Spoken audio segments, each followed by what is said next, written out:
ಅಲ್ವಾ? ಈ ಪ್ರೀತಿ ಇದೇ ತರ ಇನ್ನಷ್ಟು ಬಲವಾಗಿರಲಿ ಅಂತ ಹೇಳಲು ಕೇಳ್ಕೊಳ್ಳೋಣ.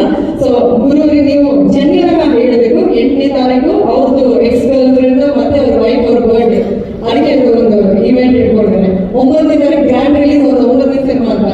ನಿಮ್ಮದೇನ 10ನೇ ತಾರೀಕು ಏನೋ ಪ್ಲಾನ್ ಇದೆಯಾ? ಎಲ್ಲರಿಗೂ ನಮಸ್ಕಾರ. ಈ ಡೇಟ್ಸ್ ಬಗ್ಗೆ ನಾನು ಪೂರ್ತಿ ಡೇಟ್ಸ್ ಸಂತೋಷ್ ಆಗಿ ಬಿಸಿ ಸರ್ ಕೊಟ್ಕೊಂಡಿದ್ದೀನಿ.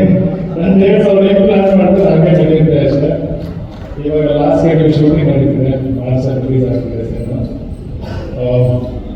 ಸುನಿ ಸರ್ ಬಗ್ಗೆ ಹೇಳ್ಬೇಕಂದ್ರೆ ನನಗೆ ಸುನಿ ಸರ್ ಹತ್ರ ಕತೆ ಕೇಳೋದಂದ್ರೆ ತುಂಬ ಇಷ್ಟ. ಸುಮಾರು ಸತಿ ಮನೆಗೆ ಬಂದಿದ್ರು, ಎಷ್ಟೊಂದು ಡಿಸ್ಕಷನ್ಸ್ ನಡೀತಿತ್ತು, ಇವ್ರ ಜೊತೆ ಡಿಸ್ಕಷನ್ಸ್ ಎಲ್ಲರೂ ಕೂತಿದೆ. ಅವರು ನರೇಶನ್ ಮಾತ್ರ ಹೆಂಗೆ ಹೇಳ್ತಾರೆ, ಸಿನಿಮಾ ಹೆಂಗೆ ನೋಡಿದ್ರು ಅದೇ ತರ ಹೇಳ್ತಾರೆ. ಸಕ್ಕ ಸಿಂಪಲ್ ಆಗಿ ಹೇಳ್ತಾರೆ, ಎಲ್ಲ ಸೀನ್ಸ್ ನ ಕನೆಕ್ಟ್ ಮಾಡ್ತಾರೆ ಅಂಡ್ ತುಂಬಾ ನಗಿಸ್ತಾರೆ ಸುನಿ ಸರ್. ಯಾಕಂದ್ರೆ ಎಲ್ಲ ಸಿನಿಮಾಲಿ ಕಾಮಿಡಿ ಅಂತೂ ತುಂಬಾ ಚೆನ್ನಾಗಿರುತ್ತೆ. ಈ ಸಿನಿಮಾನು ಯಾವ ತರ ನಗಿಸ್ತೀರಾ ಅಂತ ನೋಡಕ್ಕಾಗ್ತಾ ಇದ್ದೀನಿ ಸರ್. Thank you sir.